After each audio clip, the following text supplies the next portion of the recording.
여러분 안녕하십니까. 윤석열 대통령이 오늘부터 4박 6일 동안의 순방 일정에 들어갑니다. 나토 정상회의에 참석하고 폴란드를 방문할 예정인데 이 일정 중에 한일 정상회담도 소화할 예정입니다.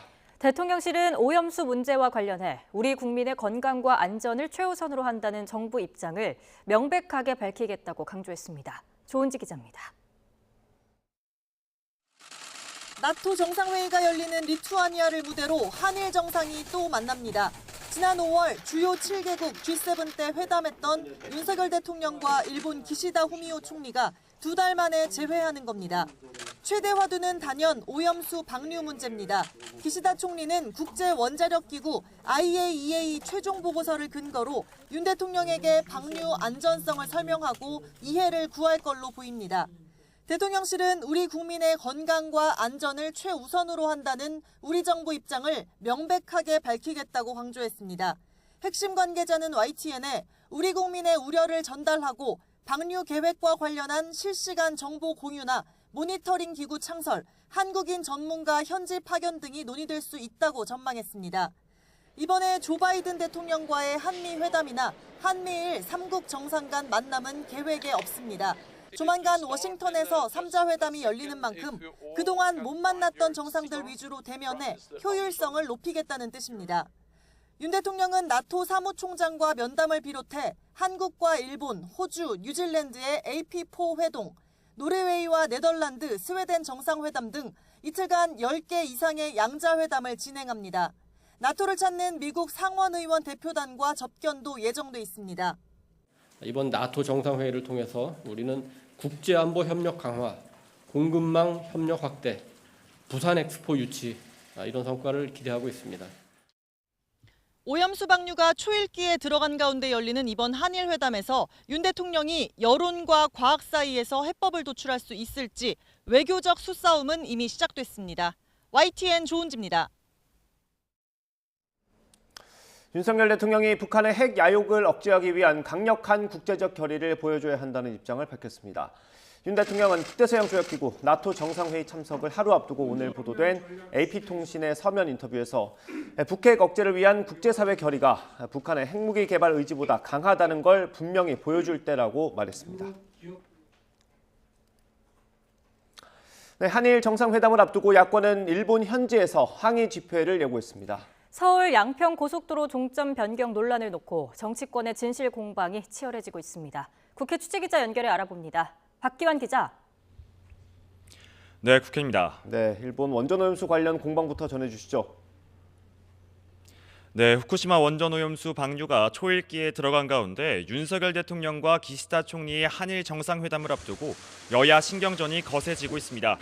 먼저 국민의힘은 라파엘 그로시 IAEA 사무총장의 방한 기간 민주당이 괴담 공세로 국격이 훼손됐다며 민주당이 정치적 색안경을 낀 일방적 주장만 이어갔다고 비판했습니다. 그러면서 오염수보다 더 중요한 건 북핵 문제라며 안보를 고리로 역공을 펴는 모습입니다. 김기현 대표도 한미동맹 강화 등 안보 협력을 논의하기 위해 미국으로 출국했는데 민주당을 향해선 날선 발언을 쏟아냈습니다. 들어보시겠습니다. 정치권에서 왈가왈부할 일은 아니라고 생각합니다. 민주당이 정중하지 못하고 매우 무례한 행동들에 대해서는 민주당이 아마 반성해야 할 것이라고 봅니다. 반면 민주당은 후쿠시마 원전오염수 방류 저지를 위한 공세 수위를 끌어올리고 있습니다. 민주당 의원 등 의원단 11명은 오늘 오전 2박 3일 일정으로 일본으로 출국했는데요. 먼저 이야기 들어보시겠습니다. 정부와 여당은 무대책으로 일관하고 있습니다. 오히려 국민 건강과 해양 환경 훼손을 걱정하는 국민들의 목소리를 괴담이라고 몰아붙이고 있습니다. 방일 의원단은 잠시 뒤 12시부터 기시다 총리의 관저 앞에서 항의 집회를 벌이는 등 방류 저지 여론전을 국내외로 확대한다는 방침입니다. 양평 고속도로 의혹은 여야 진실 공방으로 번지고 있다고요. 네, 그렇습니다. 먼저 국민의힘은 양평고속도로 계획안이 변경되기 전 원안의 종점 부근에 민주당 소속인 정동균 전 양평군수 소유의 땅이 있다는 언론 보도를 거론하며 역공을 폈습니다. 국민의힘 윤재욱 원내대표는 김건희 여사 일가에게 특혜를 주기 위한 종점 변경이었다는 민주당의 논리대로라면 원안은 전 양평군수에 대한 특혜를 위한 것이었느냐며 셀프 특혜 의혹부터 조사하라고 압박했습니다. 들어보시겠습니다.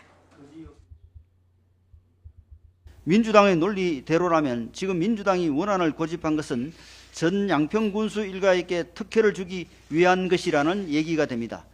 전직 양평군수의 셀프 특혜 의혹부터 조사해야 할 것입니다. 정전 군수는 YTN과 통화에서 300평 정도의 땅을 물려받기는 했지만 길도 나 있지 않은 산속이라며 고속도로 원안의 종점까지 가려면 수 킬로미터를 돌아가야 하는 곳이라고 의혹을 전면 부인했습니다. 민주당도 어이없는 이야기라며 정전 군수를 엄호했는데요. 이재명 대표는 양평고속도로 변경안을 김건희 로드로 비유하면서 이런 게 국정농단이라고 강하게 비판했고 일부 최고위원은 국정조사와 특검도 언급했습니다. 이어서 들어보시겠습니다. 대통령 처가는 막대한 개발 이익을 누렸을 것입니다. 그야말로 국정농단입니다. 대통령 친인척이 연루된 권력형 비리 의혹의 전형입니다. 여야 모두 사업 재개에 대해선 어느 정도 공감대를 이루고 있지만 서로 사과와 진실 규명을 요구하면서 접점을 찾지 못하는 양상입니다. 오늘부터 7월 임시국회가 개회한 가운데 오는 17일 국토위 현안 질의를 앞두고 양평고속도로 공방은 한동안 계속될 것으로 예상됩니다. 지금까지 국회에서 YTN 박관입니다. 네, 폭염과 폭우가 반복되는 오락가락한 날씨가 이어지고 있습니다. 오늘도 30도 안팎의 무더위 속에 강한 소나기도 예보돼 있습니다. 기상센터 연결해 봅니다. 윤수빈 캐스터. 네, 기상센터입니다. 네, 오늘 소나기가 전국적으로 오는 겁니까? 네, 그렇습니다. 오늘 외출하실 때는 갑작스러운 소나기에 대비해 우산 꼭 챙겨 나오셔야겠습니다. 전국 곳곳에 시간당 30에서 60mm의 매우 강한 소나기가 쏟아질 수 있겠는데요. 일부 지역에서는 벼락과 돌풍, 우박이 동반되기도 하겠습니다. 시설물 관리와 안전사고에 각별히 유의해 주시기 바랍니다. 현재 레이더 화면을 보시면 강한 비를 뿌렸던 소나기 구름은 대부분 빠져나가고 강원과 경북 북부 지역에만 약하게 비가 내리고 있습니다. 하지만 밤까지 소낙성 호우가 쏟아질 수 있어 주의가 필요한데요. 예상되는 소나기의 양은 중부와 경북 북부 많은 곳에 60mm 이상, 그 밖에 전국으로는 5에서 40mm가 되겠고요. 지역 간의 강수 편차가 크게 나겠습니다. 오늘도 낮 동안 30도 안팎의 무더위가 이어지겠습니다. 경기 남부와 충청 이남 지방에 폭염주의보가 발령 중인 가운데 오늘 서울 한낮 기온 29도, 대전도 29도, 광주 30도, 대구는 33도까지 오르겠습니다. 모레까지 전국 곳곳에 비가 자주 내리겠고요.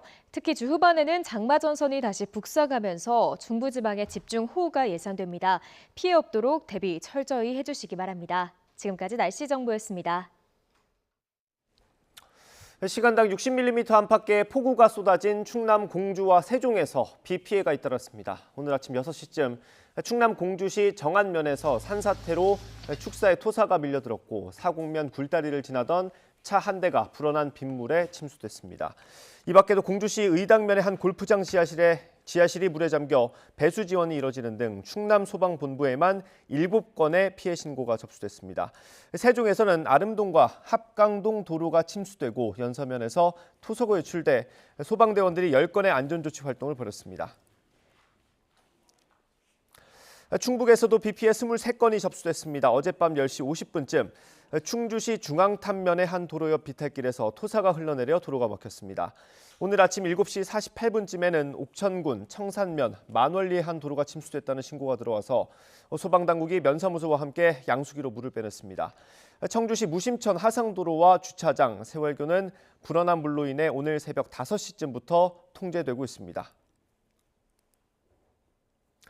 오늘 정오부터 대청댐에서 방류가 이뤄집니다. 한국수자원공사는 대청댐 상류인 충북 지역에 100mm 이상의 비가 예보되면서 댐 수위 상승이 예상돼 수문 방류를 결정했다고 밝혔습니다.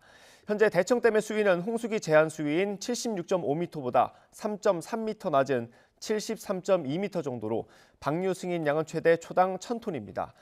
공사 측은 대청댐 하류 주변에 있는 야영객들에게 안전한 곳으로 대피해달라는 재난 문자를 보냈습니다.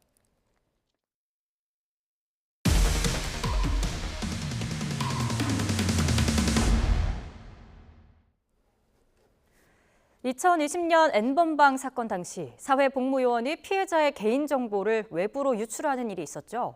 이후 병무청은 사회복무요원들이 개인정보 관련 업무를 하지 못하도록 조치했는데요. 그런데 서울교통공사 직원들이 최근까지 사회복무요원들에게 유실물 업무를 시키며 고객의 이름이나 연락처, 주민등록번호 처리를 맡겨왔다는 사실이 YTN 취재 결과 확인됐습니다. 강민경 기자의 단독 보도입니다. 지난해부터 서울 지하철 4호선 종착역인 당고개역에서 일하는 사회복무요원 A씨. 서울교통공사 직원들의 지시를 받아 유실물을 찾으러 온 승객의 이름과 연락처, 주민등록번호를 컴퓨터에 입력한 지 벌써 반년이 넘었습니다. 하루에 개인정보를 다루는 수는 최소 일단 50개는 넘는다고 보면 되고요. 제가 배치되기 전에도 계속 이 일을 해왔어가지고 최소 16명 이상은 이 업무를 계속 해왔었고요. 그러나 A씨 같은 사회복무요원이 고객의 개인정보를 다루는 건 엄연한 불법입니다. 3년 전 N번방 사건 당시 사회복무요원이 박사방 조주빈에게 개인정보를 무단으로 넘긴 사실이 드러나자 병무청은 사회복무요원이 개인정보 취급 업무를 담당할 수 없게 조치했습니다. 전자정부법에서도 공무원이 정보 시스템 접근 권한을 다른 사람과 공유하면 처벌받는다고 명시돼 있습니다. 당고개역 직원들 역시 이를 잘 알고 있습니다. 그런데도 관행이라며 사회복무요원들에게 자신들의 아이디와 비밀번호를 알려주고 정보 시스템에 개인정보를 넣으라고 시킨 겁니다. 과장님이 이거 원래 너네가 하는 거 아닌데 그냥 계속 해왔으니까 그냥 하던 대로 똑같이 하면 된다라고 말씀을 하셔가지고 당고개 역장을 포함해 역 직원들이 사회복무요원들에게 일을 떠넘기고 정작 자신들은 업무 시간 수시로 자리를 비웠다는 주장도 나왔습니다. 담배 피고 왔다라고 하는데 그게 거의 1시간 정도인 경우도 있었고 얼굴 도장 찍다시피 하다가 중간중간에 나가고 그러는 경우라서 거의 자주 그러시죠. 서울교통공사는 부당한 업무 지시가 있었다는 걸 확인했다며 정확한 실태를 파악하겠다고 밝혔습니다. 전역사에다가 그 면밀한 개인정보 관리 운영 실태를 다시 전수조사를 지금 실시를 이제 시작했거든요. 공사는 당고개역 직원들에 대해서는 세부 조사를 마치는 대로 상응하는 인사조처를 하겠다고 덧붙였습니다. YTN 강민경입니다.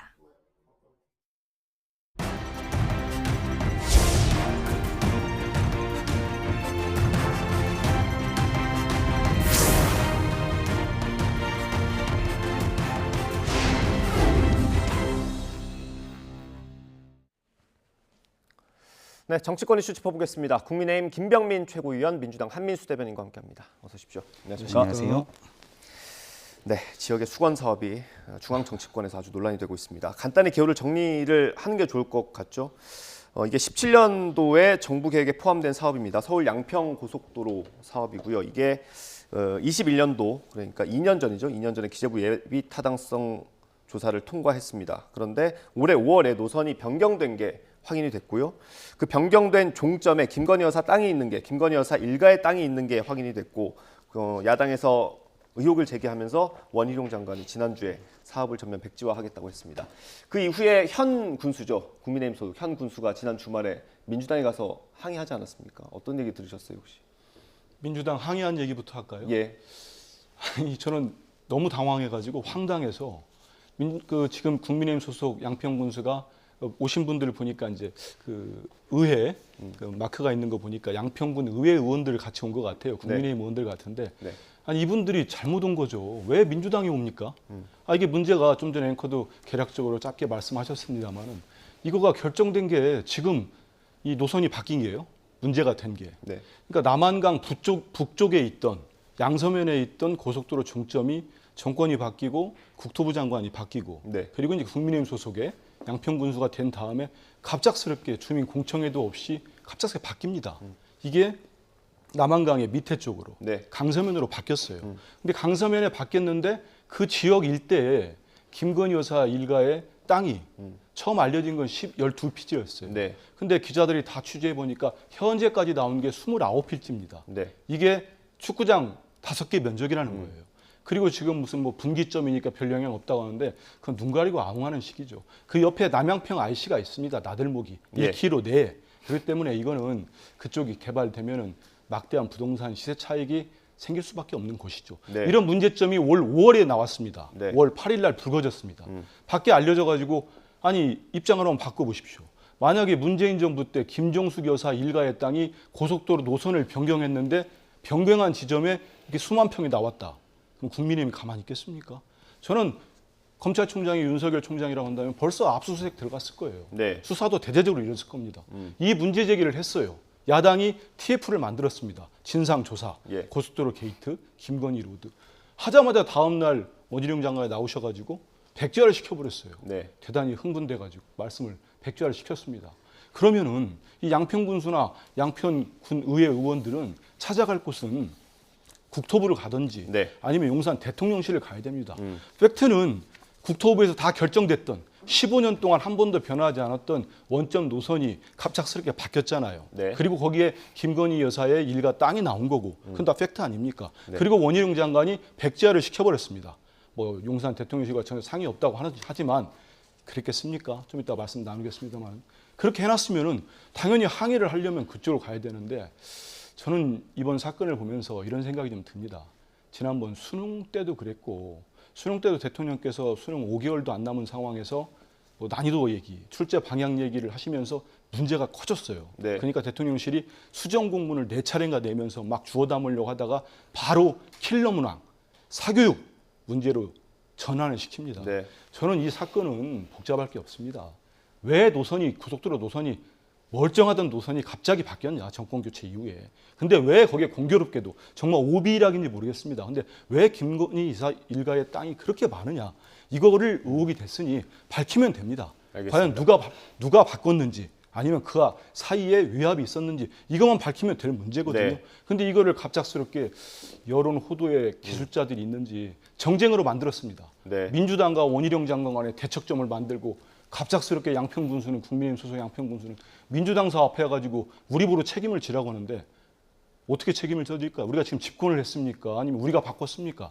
그래서 이 진실을 밝히면 되고 정말 문제가 없다고 하면은 원한대로 추진하면 됩니다. 네, 근데 이걸 알겠습니다. 가지고 정쟁의 소지로 삼는 거는 우리 국민들을 좀 우습게 하시는 거예요. 예. 우리 국민들 속지 않습니다. 예, 아무튼 뭐 양평군수가 민주당에 가서 항의한 게 번지수 잘못 찾았다 뭐 이런 취지인 것 같습니다. 예. 예, 많은 얘기들을 주셨는데요. 일단 앞서 얘기했던 대통령 말 한마디에 수능이 바뀌었다는 건 사실이 아니고요. 네, 이미 수능 3월 얘기까지 하면 저희가 좀 예, 말씀 넓어지니까. 주셨으니까 네. 거기에 대한 사실관계 좀 바로 잡고 킬러 문항 배제에 대해서 진보 교육감들까지도 나서서 찬성하게 되는 현재 상황에 대한 인식 이건 좀 분명히 했으면 좋겠습니다. 네.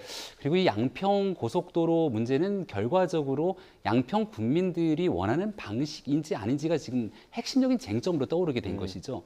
조금 전에 대변인님 말씀 주신 것처럼 민주당에서는 원한대로 추진하라고 합니다. 네. 근데 과거에 있었던 전직 양평 군수 또 그 당시에 있었던 양평 군을 담당하고 있는 민주당의 지역위원장 등 그 노선에서 노선 외적인 변경에 대한 논의들이 있었던 것은 국민들의 의견이 있었기 때문인 것이거든요. 네. 그래서 결국은 강화 IC 지금 있는 형태의 고속도로 원안대로 가게 됐을 경우에는 JCT라고 하는 이 분기점은 있습니다만 양평으로 빠지게 되는 IC 인터체인지가 없기 때문에 이 IC를 놔달라고 하는 게 핵심적인 쟁점입니다. 네. 그러니까 그러한 내용들을 바탕으로 강화 IC를 놓기 위해서는 기본적인 노선 변경이 일부 불가피한 상황들이 있기 때문에 경제성, 환경 영향 평가 등에 대한 내용을 바탕으로 다양한 안이 논의가 되는 것이죠.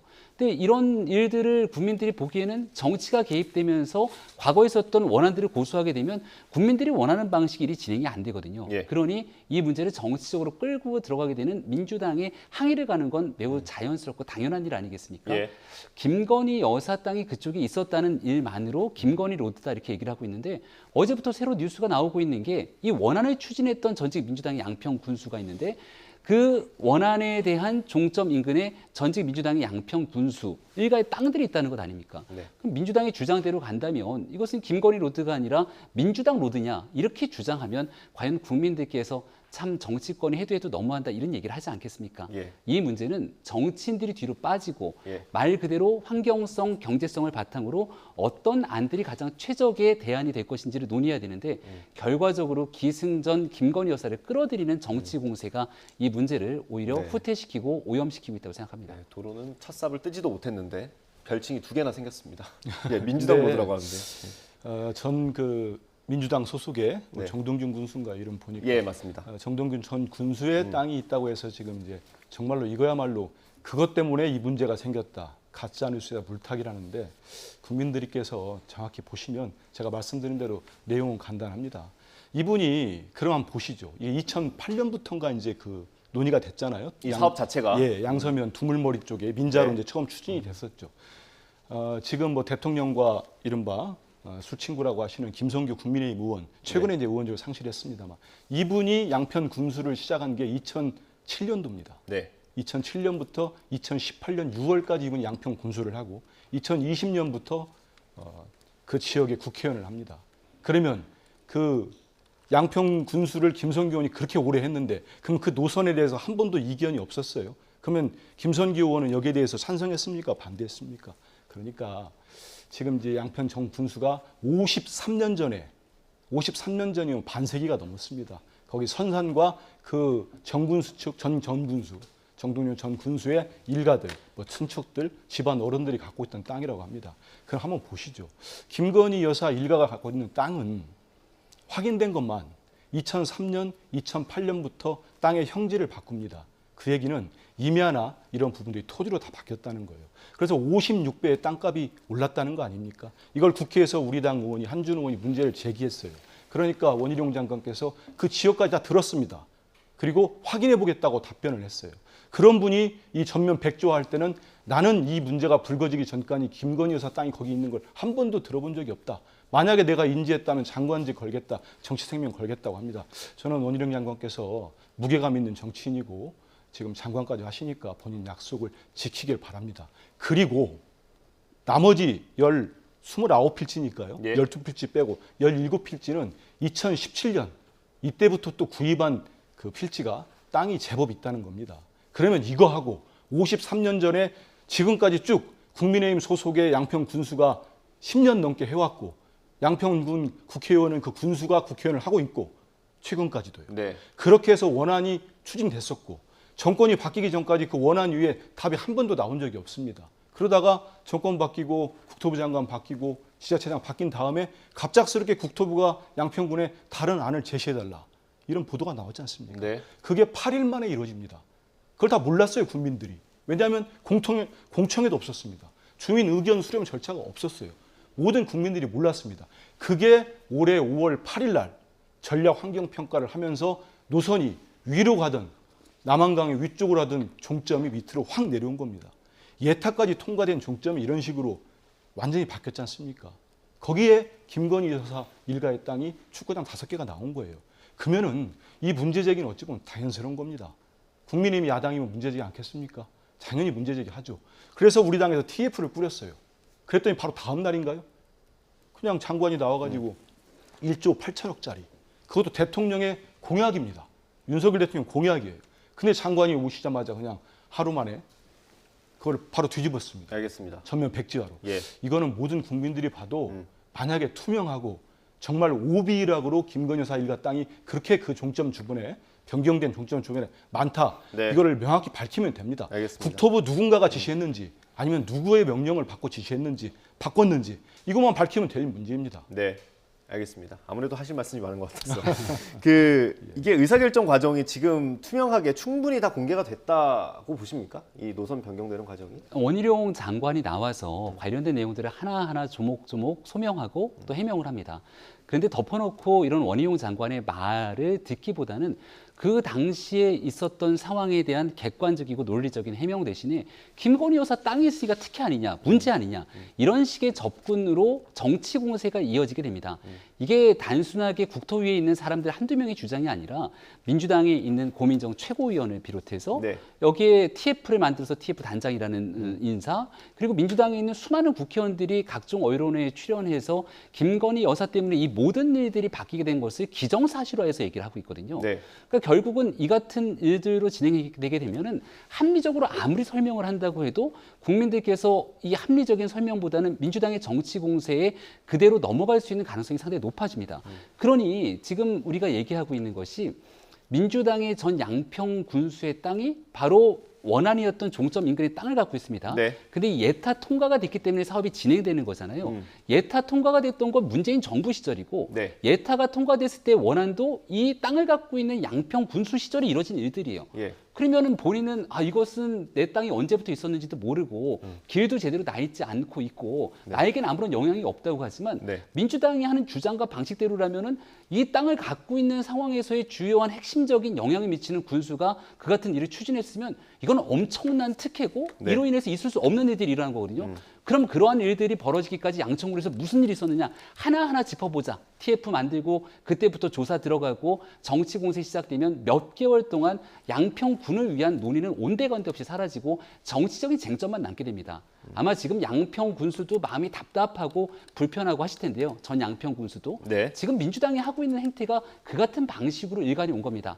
마지막 정리해서 꼭 한마디 드리고 싶은데 이런 일들을 일컬어서 민주당이 내로남불이다 이렇게 표현하던데요. 네. 지난날 4.7 보궐선거를 둘러싸고 오세훈 후보의 내곡동 땅 문제를 지속적으로 얘기합니다. 아무리 아니라고 얘기해도 소용이 없습니다. 그러니까 이 문제가 정리돼서 이른바 탈출구를 찾아 나오기까지는 아주 긴 시간이 걸리기 때문에 결국은 정치적으로 주장하고 있는 일이 맞붙이게 된다면 정치적인 내용은 다 뒤로 빼고 네. 최고의 전문가들이 붙어서 이게 정말 잘못된 방향으로 가게 된 것인지 지역 주민들과 환경, 경제성 그리고 수도권에 있는 사람들의 교통 방안까지 해결되는 방안인지는 전문가들을 중심으로 확인하면 그 결과가 답은 나올 거라고 봅니다. 네, 알겠습니다. 대통령실은 사실 한 발짝 떨어져서 이 문제를 지켜보고 있는 것 같아요. 대통령실 관계자가 이건 국토부에서 알아서 해야 되는 문제다라고 했거든요. 이 부분에 대해서 어떻게 보세요? 우리 국민들 볼 때 얼마나 웃깁니까? 지금 김건희 여사 대통령의 부인, 영부인 김건희 여사 땅이 일가의 땅이 저렇게 많이 나오고 그 재산 공개된 것보다 2배가 이상 늘었습니다. 근데 모든 국민들이 왜 대통령 일가의 땅으로 종점이 바뀌었을까? 거기 나들목도 바로 옆에 붙어 있는데 그걸 의심하고 있는데 김건희 여사 일가가 붙어 있는 개입된 논란 아닙니까? 근데 이걸 대통령실이 마치 나무나라 얘기처럼 정말 나무 정부 얘기처럼 또 얘기를 합니다. 여기에 대해서. 뭐 알아서 여야가 해라. 저는 그래서 아까 말씀드린 대로 이거를 지난번 여러 가지 사건들처럼 네. 바로 정쟁화를 시켰어요. 네. 정쟁화시키고 여야 모두의 문제다. 그러면 양평 정 군수의 이 땅, 제가 아까 말씀드린 대로 그 기간 동안에 처음부터 문제가 생기고 이 국가 사업으로 지정되는 모든 기간 동안에 거기 양평 군수는 김성교 의원입니다. 국민의힘 의원. 네. 그래서 이 전체를 그럼 밝혀보시죠. 좋습니다. 그러면 이게 양평 군수가 원점을 만들 때 본인의 영향력으로 국가 사업 1조 8천억짜리 국토부가 결정하는 예타까지 일개 정말 양평 군수가 영향력을 미쳐서 원점을 만들었다? 그러면 국민의힘께 제가 말씀드려볼게요. 제안해볼게요. 그럼 김건희 여사까지 모두 불러가지고 그 일가의 땅까지 모두 한번 조사를 해봅시다. 정말로 모든 걸 투명하게 우리 검찰을 뭐합니까? 한동훈 검찰. 수사해서 모두 밝혀봅시다. 그 못 밝히면은 우리 민주당으로서는 이걸 끝까지 밝힐 수밖에 없습니다. 한번 보십시오. 모든 국민들의 의혹이 그런데 지금 양평 군수가 53년 전에 선산이 있는 땅을 가지고 있고 그 사이에 양평 군수는 국민의힘 소속이었고 국민의힘 의원이었고 지금은 국민의힘 소속의 양평 군수고 이런 상황인데 민주당 전 양평 군수가 자기의 영향력을 해서 만들었다? 이거를 믿을 만한 국민들이 몇 명이나 되겠습니다. 그래서 저는 대통령실이 당장은 국민들 일부 속일 수 있을지 몰라요. 이거 뭐 우리는 아니다. 여야가 논의해와라. 아니 국토부 장관이 전면 백지화 시킨 거를 대통령실이 오불간언처럼 손을 떼고 알아서 해라? 그게 전형적인 정쟁으로 만드는 거거든요. 네. 여야 간 싸움을 하라는 겁니다. 그리고 지금 양평군수 문제, 전 양평군수 문제 끌고 들어오잖아요. 이번 사건의 핵심은 왜 노선이 강 위로 가던 게 강 하로 확 내려왔는지 예. 거기에서 국토부의 개입은 없었는지 원희룡 장관이 전 설명한 거 딱 하나 기억납니다. 뭔지 아십니까? 이 문제 불거지자마자 늘공이 그랬다는 거예요. 늘공은 지금 공무원들, 그러니까 정무직 공무원들이 아니고 원래 국토부 공무원들이 이걸 만들었다는 겁니다. 그건 밝히셔야죠. 늘공 누가 그랬습니까? 늘공의 국장이 그랬습니까? 과장이 그랬습니까? 누가 이 사인을 했습니까? 그건 밝히면 됩니다. 원희룡 장관이. 정말 대통령실과 관련 없이 이루어졌다면 본인이 책임하에 어차피 늘공, 그러니까 공무원들이 가져온 서류다. 내가 사인했다. 이걸 밝히면 돼요. 네. 그거 못 밝히고 있습니다. 그래서 알겠습니다.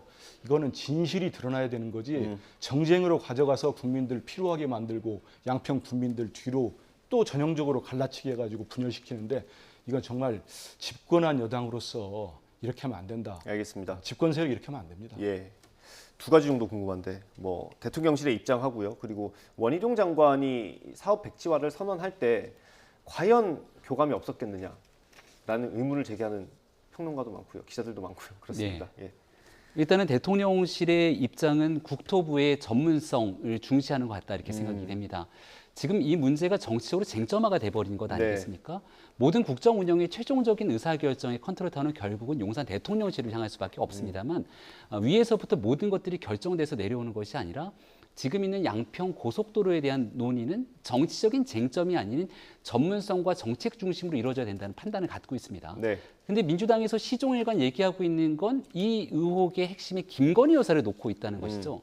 그럼 대통령실에서 가장 합리적인 의견을 제시하더라도 이것은 김건희 여사 때문에 그런 것이다.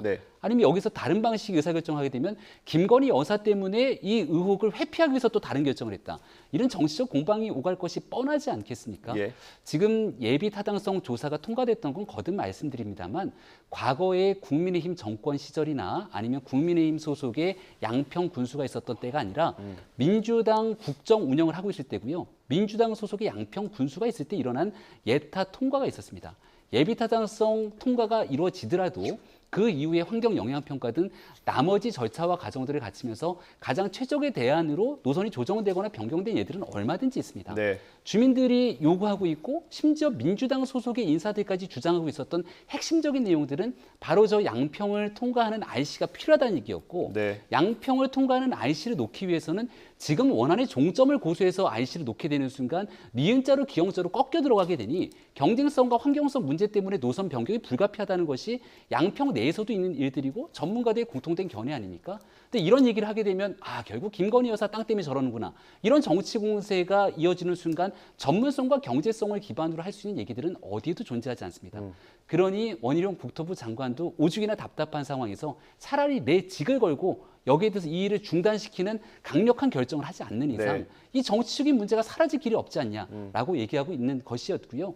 이 문제를 무조건 백지화하겠다는 것이 아니라 정치적인 문제로부터 탈출되고 난 정상적인 상황으로 돌아오게 되면 양평 국민들뿐 아니라 수도권에서 이 고속도로를 이용하게 되는 주민들, 시민들의 가장 큰 편익을 기반으로 아마 전문성 있는 논의들이 진전이 될 겁니다. 하지만 적어도 지금 있는 민주당의 주장대로 하게 된다면 아무리 좋은 최적의 대안을 내놓더라도 결국은 기승전 김건희 여사를 끌고 들어갈 것이 분명히 보입니다. 알겠습니다. 저희 주제 넘어가야 되는데. 잠깐만 말씀드리겠습니다. 30초만 부탁드립니다. 원희룡 장관이 말씀하신 내용을 다시 한번 찾아보시면은 이번 정부에 절대 안 한다. 다음 정부서 추진하십시오.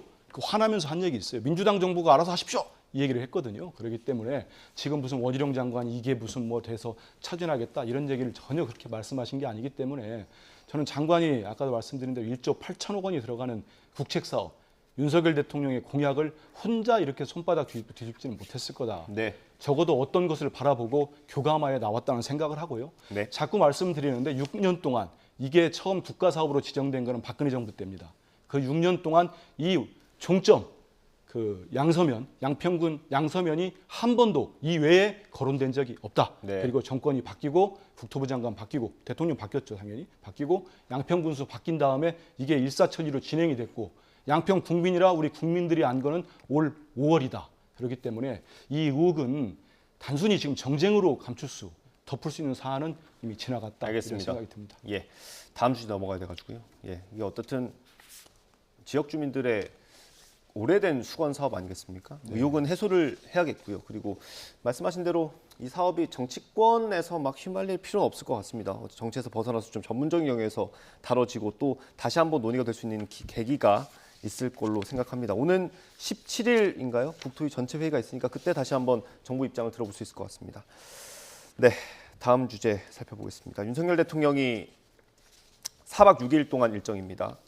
나토 정상회의 참석하고요. 폴란드도 방문하는 일정이 있습니다. 일단 이번 순방 짧게 정리 한번 해주시죠. 어떤? 네, 나토 정상회의에 순방을 또 참석하게 되는데요.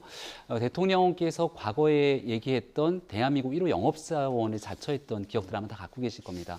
이번에도 나토의 회원국은 아닙니다만 같이 이번에 참석해서 국제사회 속에 대한민국의 역할들을 찾게 될 것이고 기업인들도 함께 순방 과정 속에 동행하기 때문에 이 과정에서 대한민국 국익을 극대화하기 위한 여러 가지 노력들이 함께 뒤따르게 될 것으로 생각합니다. 많은 국민들이 궁금해하고 또 가장 관심 갖는 건 나토 정상회의에 참석을 하는 것입니다만 일본 총리와의 정상회담을 또 눈여겨볼 수밖에 없을 텐데요. 예. 최근 있게 되는 여러 현안들 속에서 또 한일 간의 미래지향적인 관계로 꾸준하게 달려가고 있는 상황에서 과연 어떤 추가적으로 더 진전된 양국 간의 관계를 증진시킬지, 그리고 지금 한참 논의가 또 되고 속발되고 있는 후쿠시마 오염수 방류에 관해서는 어떤 이야기들을 나누고 올지 대한민국 국익에 입각한 외교 행동을 또 하고 돌아올 거라 생각합니다. 예, 뭐 이번 순방 기간 동안에 10개 정도 나라와 정상회담이 예정이 돼 있고요. 그리고 폴란드도 방문을 하게 됩니다. 그 중에 이제 나토 정상회의 참석 기간에 한일 정상회담이 열릴 예정인데 어떤 부분을 윤석열 대통령이 좀 요구를 해야 되겠습니까? 아시면서 물어보시는 것 같긴 한데 이제 저기 국제회의 대통령이 가시면은 양자회담을 많이 합니다.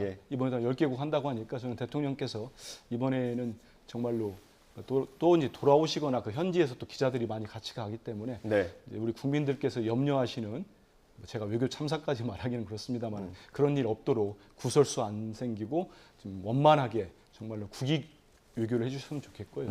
말씀하신 대로 이제 한일 정상회담이 우리 국민들 입장에서는 가장 관심일 수밖에 없습니다. 왜냐하면 이제 IAEA 보고서가 기시다 총리 전달이 됐고 그 이후에 이제 대통령이 기시다 총리를 만나는 거잖아요. 저는 지금이라도 대통령께서 기시다 총리께 그 후쿠시마 핵폐기 원전 오염수 방류를 하지 말아달라고 우리 정부의 입장이다. 우리 국민들 뭐 수치 얘기하면 안 되니까요. 절대 다수의 국민들이 원하는 핵폐수 이건 방류는 반대하고 있지 않습니까? 그러니까 우리 국민들 여론을 전달을 하면서 지금 방류하면 절대 안 된다. 최소한 이제 우리 민주당이 요구하는 게 그런 겁니다. 뭐 대한정당으로서 수권정당의 대한정당으로서 이렇게 제시하는 게 기시다 총리에게 우리 정부가 대통령이 뭐 요구하면 제일 좋지요. 최소 6개월 정도의 방류는 하지 않았으면 좋겠어요. 최소 6개월의 방류를 막아놓고 지금 뭐 공명당 대표도 자민당과 연립여당인데 뭐 해수욕처를 피하자 뭐 이런 얘기 많이 하지 않습니까? 오늘 도쿄 신문에서는 그런 얘기까지 나왔어요. IAEA의 중립성, 독립성을 의심받을 수밖에 없다. 일본 내에서도 지금 뭐 시민단체뿐만 아니고 전국 어민조합도 절대 방류 반대를 하고 있습니다.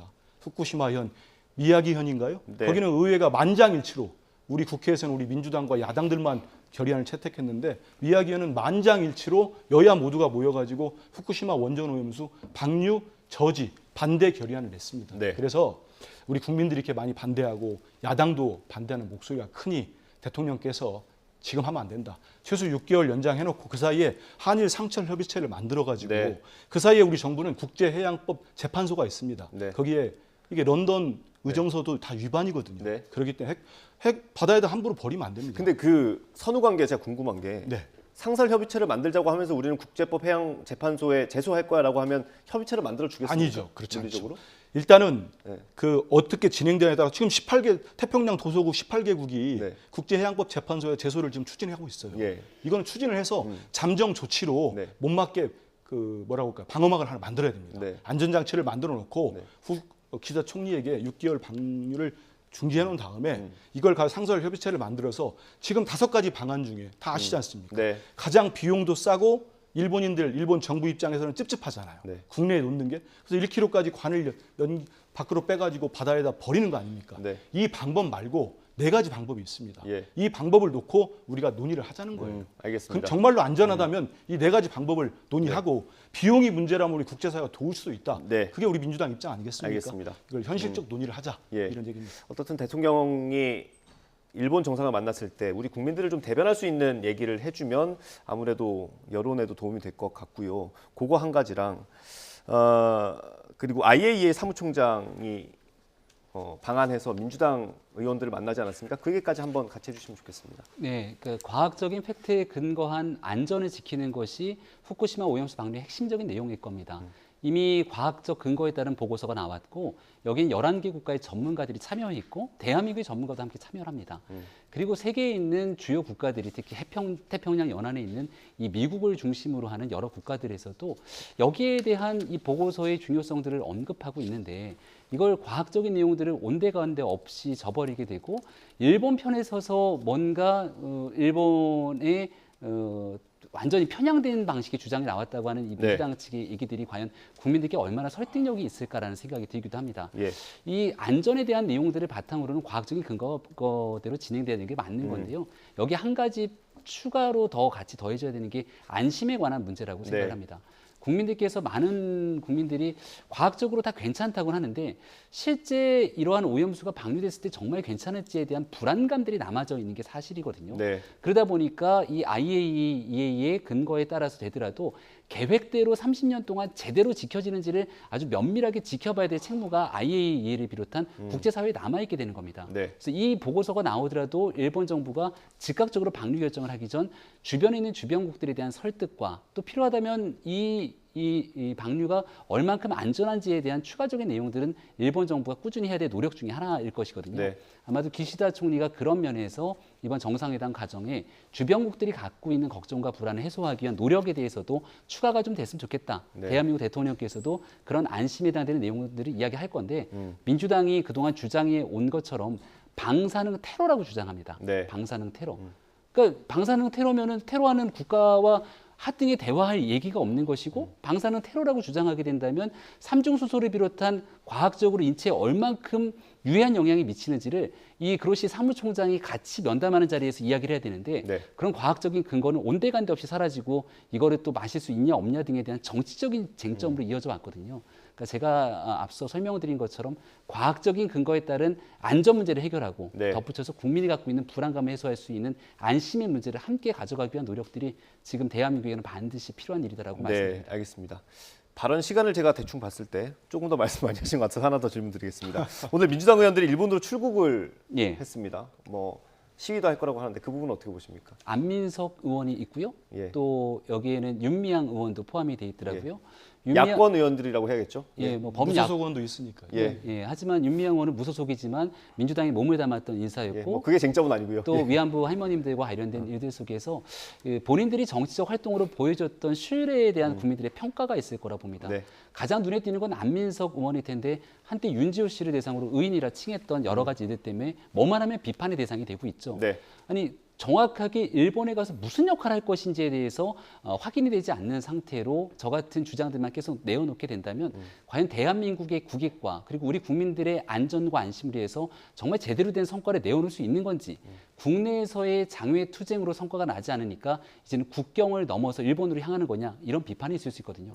가서 무엇을 할 것인지 어떤 성과를 가져올 것인지 귀국길에 국민들께서 그 내용들을 보고 평가할 것이라 생각합니다. 총리 관저 앞에서 집회를 한다고 합니다. 근데 지금 총리는 나토에 가는 거 아닙니까? 저게요. 그러니까 일본 시민단체, 일본 내에도 지금 후쿠시마 원전 오염수 방류를 반대하는 여론이 상당한 것 같습니다. 찬성이 뭐 50% 미치라고 하니까 그래서 그 시민단체가 주관하는 총리 공간 앞에서 항의 시위에 우리 민주당 의원들이 합류를 하는데 그러니까 아니 그 타이밍이 좀 잘못된 거 아닌지 지금 총리는 저는 지금 국민의힘 의원들 우리 여당 의원들이 안 하는 일을 민주당 의원들이 하기 때문에 개개인의 뭐 그전에 뭐 정치 활동 이런 걸로 비판하는 것도 상당히 참 부적절하다는 생각이 듭니다. 왜냐하면요, 한번 보십시오. 제가 일본에 뭐 지인이 있습니다.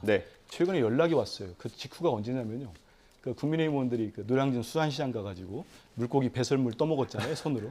수조에 있는 물을 떠먹었죠. 수조의 물을 떠먹었죠. 그 직후에 제 지인이 저한테 연락이 와서 헷갈린다는 거예요. 일본 사람들 중에 정말 이거 우리가 사고 난 후쿠시마 원전에 핵 오염수가 나가는 건데 저런 것만 보면은 국민의힘 여당 의원들, 정부, 대한민국 정부를 보면은 마치 한국에 있는 원전이 사고가 나가지고 핵폐기 오염수를 방류하는 걸 오해하겠다. 그러면서 그런 목소리를 내더라고요. 뭐 보도까지 됐습니다. 제 지인하고 비슷한 얘기가. 뭐라고 하냐면 차라리 와라.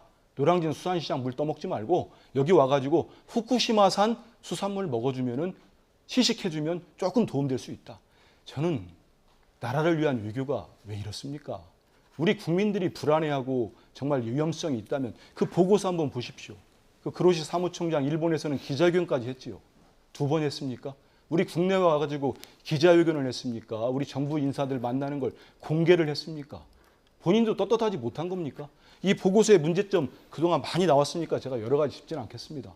알프스가 그렇게 안전하다면서요. 알프스에 대한 성능 점검이 없어요. 이 보고서에는요. 그리고 실효 채취도 3차례 거쳐서 하겠다고 한 번 했습니다. 그리고 30년 동안 현재로서 30년 아닙니까? 계속 핵폐수 오염수가 쌓이면 30년이 50년 될 수도 있습니다. 근데 이게 체내에 축적되거나 바다에 축적됐을 때 문제점에 대해서 아무것도 논의 안 했습니다. 점검이 안 됐어요. 본인들 사이에서도 전문가들 사이에 이견이 나왔다는 거 아니겠습니까? 그리고 이 보고서에 우리 국민들이 아셔야 됩니다.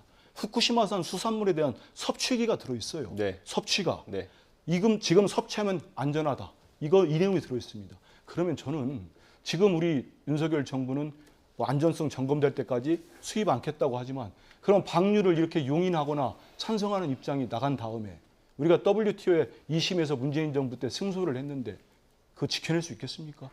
이 방류, 이 보고서를 용인해버렸는데 후쿠시마산 수산물 수입 금지 우리가 끝까지 지켜내겠습니까?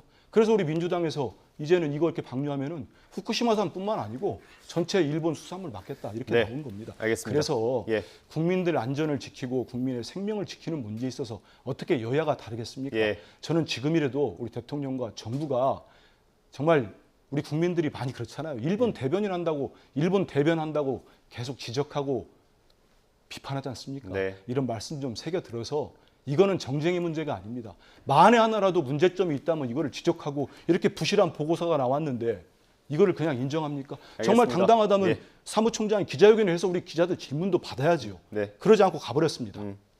네. 2분 지나서요. 이거 반론 안 들을 수가 없어서 짧게 듣고 네. 마무리하겠습니다. 발언의 균형만 조금 맞추겠습니다. 예. 후쿠시마 수산물 수입하지 않겠다고 얘기를 하고 있습니다. 이 WTO 제소 등에 대한 이제 평가들에 대한 걱정들을 하시는데요. 네. 과거 이미 2011년도 동일본 대지진 당시에 여러 가지 방류, 방사성이 섞인 그런 오염수들이 쭉 방류가 돼서 정화 조치들이 이루어지지 않았기 때문에 그러한 수산물들의 안전이 담보되지 않은 걸 수입할 수 없다는 것은 매우 당연한 일입니다. 근데 후쿠시마 오염수에 대한 정제 이후 그 물이 방류된다 그래서 추가적으로 이러한 수산물에 대한 수입할 거다라고 하는 논리는 억지를 쓰고 있는 주장이다 생각하기 때문에 네. 그러한 일들 없다고 다시 한번 말씀드리고요. 네. 민주당에 있는 김영주 부의장이 이 국회에서 관련된 결의안을 처리 통과시키면서 골프 여행 갈 문자를 주고받았던 게 또 드러나지 않습니까? 예. 지금 국민의힘에 있는 한 의원의 이제 수조물을 떠먹는 걸 가지고 전체를 비하하면서 말씀을 주셨는데요. 김영주 부의장이 보여줬던 모습에 따라서 겉으로는 반의 정서를 촉발시키는 행동들을 하지만 결국은 일본에 골프 치러 놀러 가서 같이 하고 싶은 산매경에 빠져 있었던 것 아니냐는 비판들이 나오게 됩니다. 네. 일본을 대상으로 하고 있는 정치적 행동에 대한 위선적 문제들에 대한 지적이 되고 있는 만큼 일본에 가셔서 민주당 의원들이 대표적인 활동을 하신다면 정말 국민들이 원하는 성과를 내놓으실지 귀국길에 거기에 대한 객관적인 평가가 이루어질 거라고 다시 한번 말씀드립니다. 네, 알겠습니다. 이 정도면 균형이 맞았죠? 반론할 게 많지만 그냥. 알겠습니다. 오늘은 여기서 마무리해야 될 것 같습니다. 네, 국민의힘 김병민 최고위원, 민주당 한민수 대변인 함께했습니다. 감사합니다. 네, 수고하셨습니다. 고맙습니다.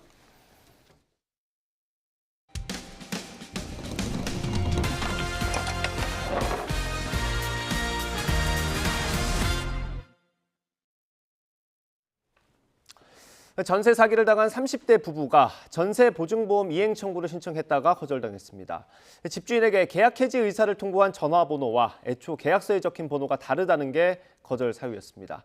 주택도시보증공사는 연락한 번호가 집주인 번호가 맞다는 걸 직접 입증하라고도 요구했습니다. 제보노의 안동준 기자입니다. 재작년 4월 2억 6천만 원의 전세 계약을 맺고 오피스텔에 입주한 A씨 부부. 만기를 넉 달 앞두고 집주인에게 문자를 보내 계약 해지 의사를 밝혔지만 집주인은 그대로 연락을 끊었습니다. 다행히 주택도시보증공사 허그의 전세보증보험에 가입했던 A씨 부부는 전세보증금 반환보증 이행 청구를 신청했는데 거부당했습니다. 나간다는 해지 문자도 있으니까 모든 준비가 다 끝나서 이제 됐다 하고 딱 갔는데 이제 안 된다고 하니까. 집주인에겐 휴대전화 2대가 있었고 계약서에 적힌 것과 다른 번호로 연락한 게 문제가 됐습니다. A씨 부부가 실제로 집주인에게 계약 해지를 통보한 건지 확인할 수 없다는 겁니다. 허그는 보증보험 약관은 전세계약 만기일에서 2달이 지나면 전세금 반환 보증 청구를 신청할 수 없게 돼 있다며 이 기간 안에 해당 번호가 임대인 거라는 걸 입증하라고 요구했습니다. 그러나 이미 집주인이 잠적한 뒤라 뾰족한 수가 없었습니다. 집 주인이 그 핸드폰으로 주민등록증을 찍어서 보내면 그것만 인정해 주겠다. 근데 전화를 안 받는데 어떻게 그 민증을 받아보냐. 그런데도 그거 방법밖에 없다고. 허그 측은 임대인에 대한 정보를 수집할 권한이 없다 보니 보증금을 최대한 반환해주기 위해 입증을 요구한 거라고 해명했습니다. 또 약관보다 우선하는 민법에서 보증채권의 소멸시효를 3년으로 정한 만큼 약관상 신청기간이 지났다고 보증금을 못 돌려받는 건 아니라며 직원의 설명이 충분하지 못했다고 덧붙였습니다. 임대차 계약 해지에 관련된 입증 자료 같은 것들은 사실 세입자가 준비하기에는 어려운 것들이거든요. 그래서 이제 좀 합리적인 범위 내에서 세입자가 할 수 있는 부분을 요구하는 것이 좋을 것 같고. 전문가들은 전세 사기 의심 사례 등 특정한 사유가 있으면 허그도 집주인 정보를 열람할 수 있게 하는 등 보완 대책이 필요하다고 지적합니다. YTN 안동준입니다. 병무청의 신체검사 판정 오류로 4급 보충력으로 분류돼야 할 청년 4명이 현역으로 입대한 사실이 뒤늦게 확인됐습니다. 이들은 BMI가 35 이상으로 보충력 대상이었지만 병무청 전담의가 측정된 결과를 제대로 확인하지 않은 걸로 드러났습니다. 한 명은 2019년에 입영해서 이미 전역했고 다른 한 명은 지난해 3월 입대해 복무 중인 병장으로 9월 만기 전역을 희망하는 걸로 전해졌습니다. 또 다른 한 명은 지난 5월 육군 신병교육대에서 판정 오류가 있었다는 사실이 드러나 보충력으로 전환됐고 마지막 한 명은 현역 입영을 기다리던 중에 보충력으로 수정됐습니다. 포항 앞바다에서 상어 목격 신고가 들어와서 경찰이 확인하고 있습니다. 포항해양경찰서는 지난 8일 경북 포항시 구만항 북서쪽 3.7km 해상에서 상어를 목격했다는 신고를 접수했습니다. 국립수산과학원 문의 결과 이 상어는 청상아리의 일종으로 파악됐습니다. 해경은 최근 동해안 일대에서 상어 목격 신고가 잇따르고 있다며 어민과 피서객들의 주의를 당부했습니다. 아이돌 팬사인회에 갔다가 속옷 검사를 당했다는 성토가 이어져 논란입니다. 지난 8일 열린 한 남성 아이돌 그룹 팬사인회에서 불거진 일인데요. 화면으로 함께 보겠습니다. 좋아하는 가수를 만날 생각에 들떠있던 팬들. 보안위원이 녹음이나 촬영 등을 우려해서 스마트워치 같은 전자기기 소지 여부를 확인하겠다며 팬들의 몸을 과도하게 검사했다고 불만을 토했습니다. 심지어 속옷에 전자기기를 숨겼을 수 있다며 작은 공간으로 데려가 옷을 올리게 했는데 그 모습을 지나던 사람도 봐서 수치심을 느꼈다고 주장했는데요. 비슷한 경험담이 이어졌습니다. 온라인상에서는 분노를 샀고 트위터에는 속옷 검사라는 해시태그가 실시간 트렌드에 오르기도 했는데요. 팬들은 속옷 검사가 인권 침해에 해당한다며 트라우마가 될 수 있다고 주장했습니다. 사연을 접한 누리꾼들도 신체 수색은 현행범이거나 영장이 있어야 진행할 수 있다. 금속 탐지기 등 다른 대안을 생각했어야 한다며 비판했습니다. 네, 이렇게 과도한 보안 검사를 했다는 논란, 바로 하이브 소속 K-팝 신인 그룹 엔팀의 팬사인회에서 벌어진 일이었습니다. 사인회를 주최한 위버스샵은 공지사항을 통해 엔팀 사인회 현장에 참여한 팬 여러분께 사과의 말씀을 드린다고 밝혔습니다. 그러면서 최근 전자장비를 몸에 숨겨 반입하는 사례가 다수 발생해 여성보안위원회에 의한 수색을 진행했다며 비접촉 방식을 도입하는 등 개선안을 준비하겠다고 덧붙였습니다.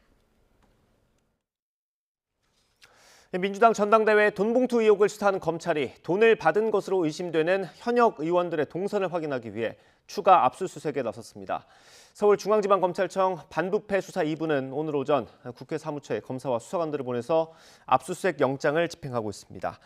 검찰은 수수자로 특정된 의원들과 송영길 전 대표의 전직 보좌관 등의 국회 본청과 의원회관 출입 기록을 확보하는 걸로 파악됐습니다.